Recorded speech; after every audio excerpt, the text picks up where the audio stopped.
Hi there and welcome back to the guide to hiking in Switzerland. And today we're going for a place which probably you wouldn't think about hiking in because it's not really up there in the sense in which the Jungfrau or Zermatt or whatever are up there. We're talking about Geneva, which is down there next to a gigantic lake, Lac Léman, as it's known in French, Lake Geneva for those of us who are Anglophone. You can see there one of the principal sites of Geneva, the jet d'eau, which basically means the water jet. It's not very flash really in French, but we use it in English because it sounds good. If you say something in French, it sounds posh, apparently. I mean, you could say les déchets de chien, which essentially means the dog droppings, if you like, but it sounds better in French because Geneva, you see, is classy. It's a sophisticated place. That's why you would go hiking dressed like this. As you can see, it's not the Berner Oberland, but it's a nice place.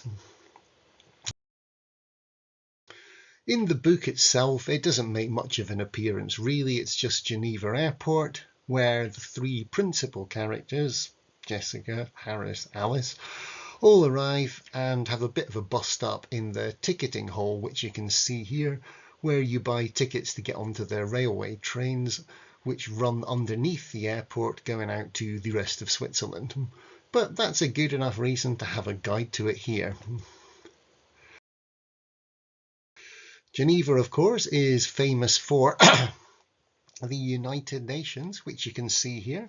That's the Palais des Nations in the centre of the picture, which was set up originally for the League of Nations following the First World War, which didn't work so well in preventing worldwide war after that, and so went out of business around about 1939. Succeeded, however, by the United Nations, which has been in place since then, and there hasn't been a World War III yet, so we can consider the UN to be doing its job reasonably well. You can see next to it a gigantic chair. It's not obvious here, but said chair in fact only has 3.5 legs. That's because it's a memorial to landmine victims. Geneva itself has a whole lot of history. You can see there the cathedral in the old town on the left, which is up at the top of a hill, which is quite a steep hill, and so it is a place for hiking. Let's not get it wrong. Geneva is a small canton.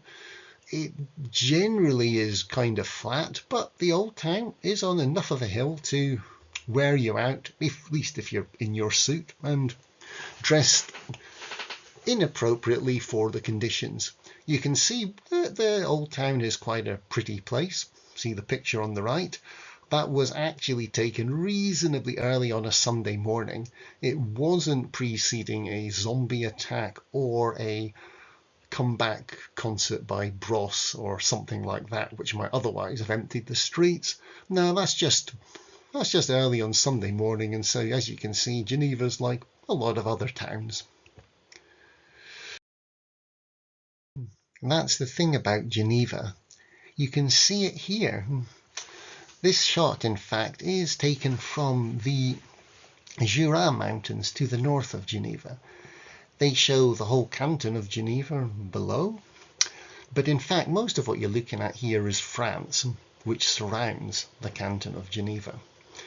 In fact, it could all have been Switzerland, it could all have been Geneva. They were offered it back in the 1800s by Napoleon, who wanted to create essentially a buffer on the east of France with neutral Geneva between the Jura Mountains and the Salève range, which you can see just to the south on the other side of the lake there. However, what went wrong? What went wrong was that France, of course, was Catholic and Geneva was and is Protestant. And this is something which really is not right. All these religions, they should learn to be getting along with each other. They should be happy to go to church with each other. They all believe in the same God, and it should not be getting in the way of their hiking.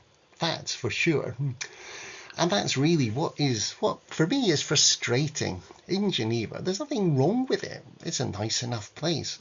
But you can see so much more round about it, which is what you really want.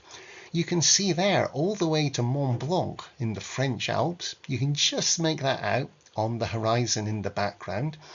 You're surrounded by these Alps, but you can't get at them. You've got the really good stuff all next to you, but you can't quite get there, and it's frustrating. It's a bit like ordering a cocktail and getting a Diet Coke. It's like going to see the Bolshoi Ballet and getting the failed audition to Strictly Come Dancing.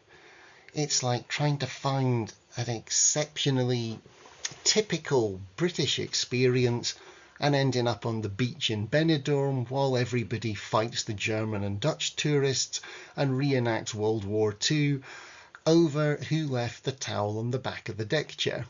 They're all nice places, decent experiences, which a lot of people want, but they're just not quite what you wanted.